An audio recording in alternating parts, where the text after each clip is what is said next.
Assalamualaikum warahmatullahi wabarakatuh. Selamat pagi semuanya, bagaimana kabarnya? Semoga tetap sehat selalu ya anak-anak. Pada kesempatan kali ini alangkah lebih baiknya kita buka dengan bacaan basmalah bersama-sama.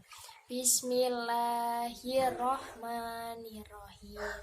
Baik, pada kesempatan kali ini kita akan belajar tematik tema selalu berhemat energi dengan subtema sumber energi. Ya. Sebelum kita melanjutkan pembelajaran, Ibu akan memberikan tujuan dari pembelajaran kali ini adalah yang pertama, Ibu harapkan kalian dapat menentukan gagasan pokok dan gagasan pendukung suatu teks, dan Ibu harapkan kalian dapat membedakan sumber daya alam yang dapat diperbarui dan sumber daya alam yang tidak dapat diperbarui.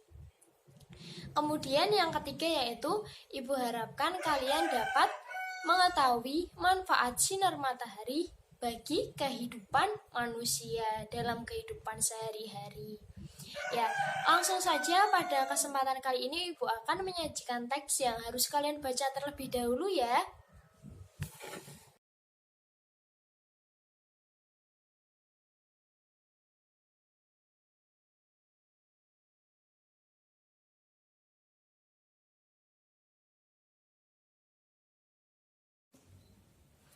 Nah, kalian sudah membaca teksnya semua kan? Di sini Ibu akan menjelaskan gagasan pokok dan gagasan pendukung. Apa itu gagasan pokok?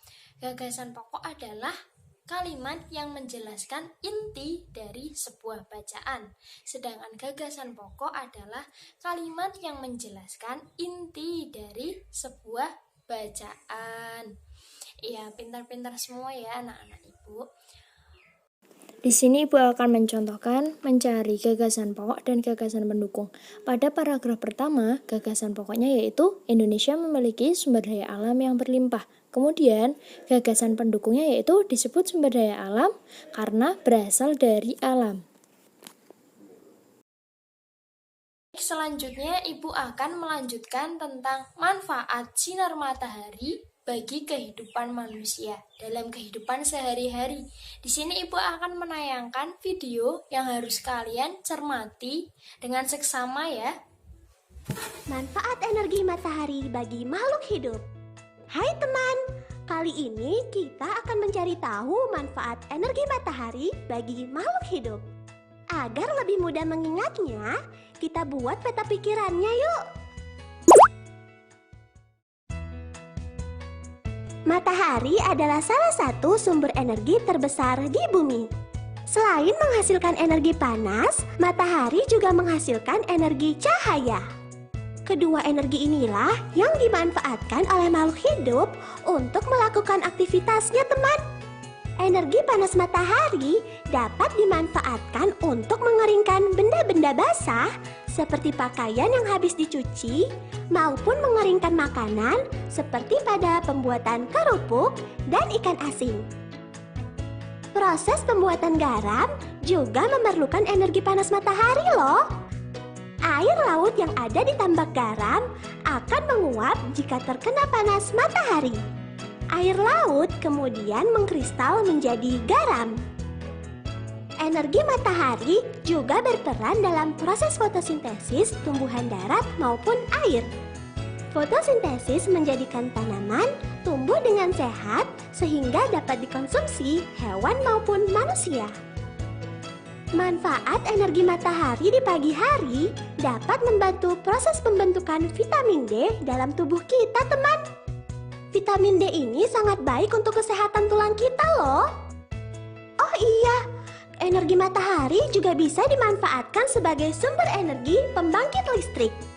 Pembangkit listrik yang menggunakan energi matahari disebut pembangkit listrik tenaga surya. Bagaimana tadi videonya sudah dicermati semua? Ya, sinar matahari berpengaruh sangat besar terhadap kehidupan manusia dalam kehidupan sehari-hari. Yang pertama yang dapat kita rasakan adalah ketika kita menjemur pakaian yang basah, kemudian berkat sinar matahari, pakaian tersebut menjadi kering. Kemudian ketika petani garam menjemur garam dengan bantuan sinar matahari, maka garam tersebut menjadi kristal dan dapat kita manfaatkan. Kemudian saat kita menjemur ikan asin, ikan tersebut akan dapat lebih awet karena bantuan sinar matahari. Ya, ayo dibaca lagi teks yang tadi.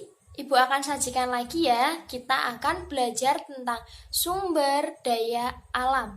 Sumber daya alam itu ada dua. Sumber daya alam yang dapat diperbarui dan sumber daya alam yang tidak dapat diperbarui.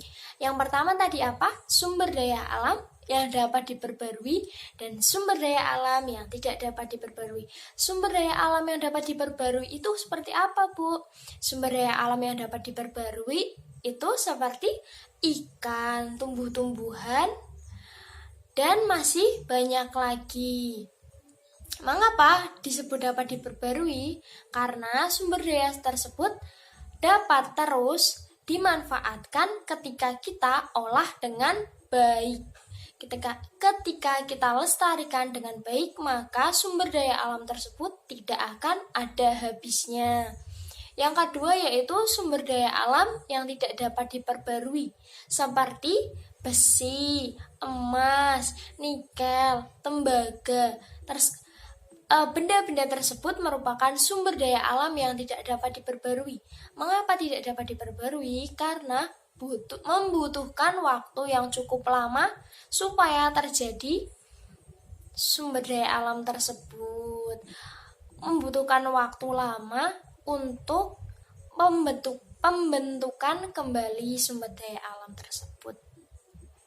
Ya, di sini Ibu akan merangkum kembali pembelajaran yang telah kita laksanakan pada kesempatan kali ini.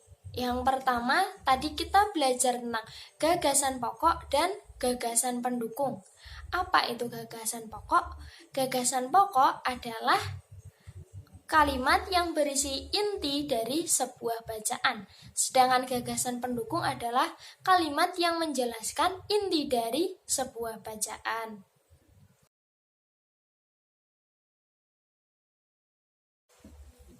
Sebelum Ibu tutup pembelajaran pada hari ini, Ibu akan mengevaluasi atau memberikan soal untuk mengetahui tingkat kepemahaman kalian terhadap materi yang telah Ibu ajarkan. Nanti Ibu kirim di atas ini ya anak-anak. Ya. Cukup sekian pembelajaran dari Ibu pada kesempatan kali ini. Jangan lupa tetap belajar ya. Terima kasih. Mari kita tutup dengan bacaan hamdalah bersama-sama. Alhamdulillahirabbil alamin. Wassalamualaikum warahmatullahi wabarakatuh.